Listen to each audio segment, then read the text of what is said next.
The kick's power comes from the torque generated by the rotation of the hips. It's the same principle that cracks a whip. Turning the hips just a few degrees forces the foot to travel a much greater distance and creates a lot of speed as it does. The longer the leg and quicker the rotation, the faster the kick.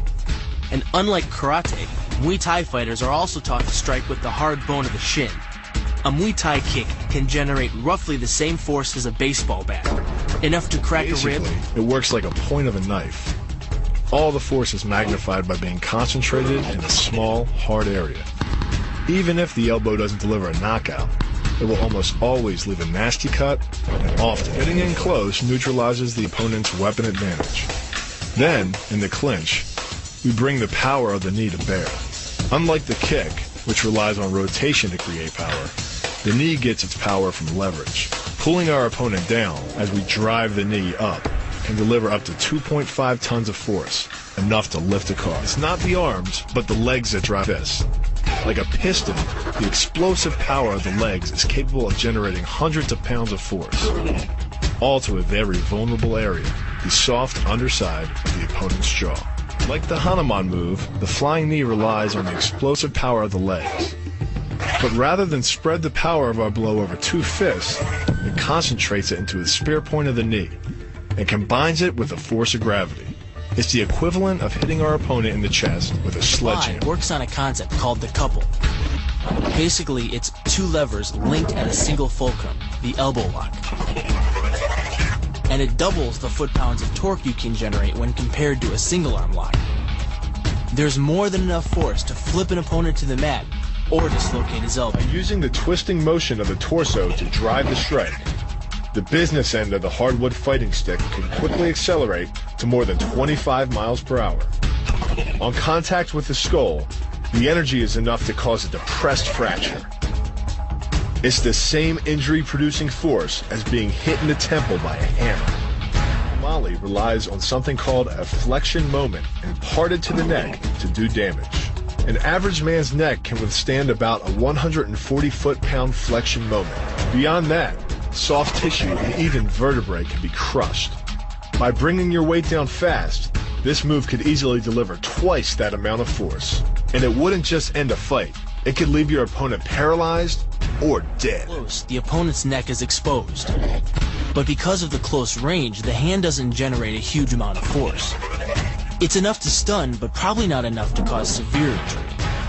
But replace the hand with a weapon, a stick or a knife, as you would in combat, and this could become a kill shot. The kick's power comes from the snap of the knee.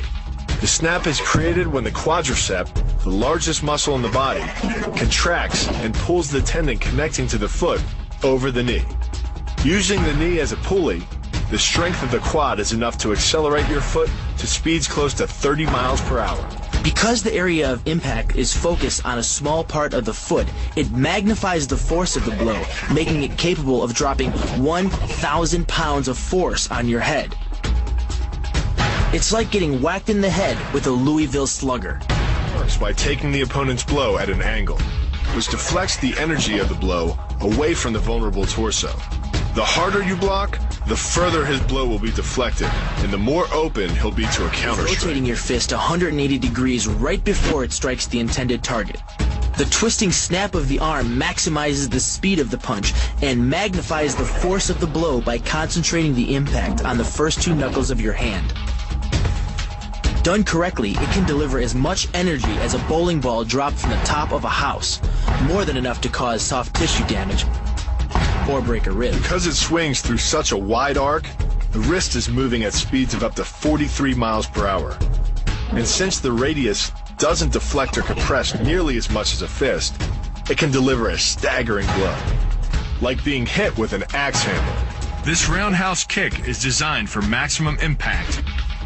With the powerful muscles of the thigh yanking the tendon over the knee, the foot accelerates from 0 to 21 miles per hour in just 1/3 of a second.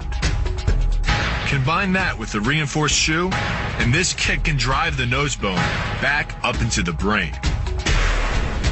It's aimed at the largest gland in the human body, the liver. A direct hit won't just bring an opponent down. It can rupture the gland, causing severe internal bleeding. But the liver is well protected by the rib cage. so the kick must be accurate to within half an inch. In this move, the forward propulsion of the hips, combined with the piston motion of the lower leg, can send well over 700 pounds of force directly through the rigid bone of the heel. This impact won't just knock an opponent down.